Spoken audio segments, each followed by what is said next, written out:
আসসালামু আলাইকুম।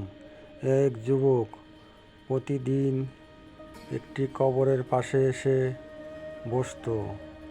সে কারো সাথে কথা বলতো না, শুধু একটি চিঠি রেখে চলে যেত। গ্রামের মানুষ অবাক হয়ে গেল, কি লেখা ছিল সেই চিঠিতে। শেষ পর্যন্ত দেখুন। গ্রামের এক যুবক ছিল খুব ধনী, কিন্তু তার বাবা ছিলেন গরিব। বাবা জীবিত থাকতে ছেলেটি কখনো তার খোঁজ নিত না, ব্যস্ত ছিল নিজের জীবন নিয়ে। একদিন হঠাৎ তার বাবা মারা গেলেন।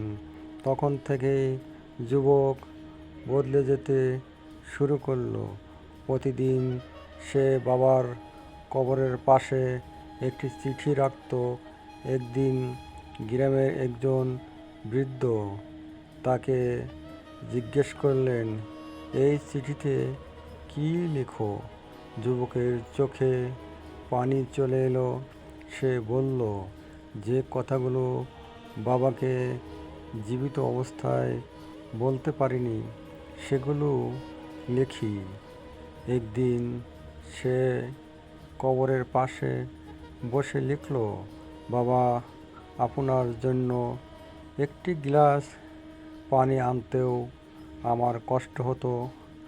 আজ আপনার জন্য 1000 টাকা খরচ করতেও শান্তি পাই না।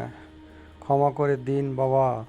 এই কথা শুনে উপস্থিত মানুষের চোখ ভিজে গেল। বন্ধুরা, মা বাবা জীবিত থাকা সবচেয়ে বড় নিয়ামত। তারা চলে যাওয়ার পরে অনুশোচনা করে লাভ নেই। আজই তাদের সম্মান করুন। আল্লাহ আমাদের সবাইকে মা বাবার হক আদায় করার তৌফিক দান করুন। আমিন। কমেন্ট লিখুন আলহামদুলিল্লাহ।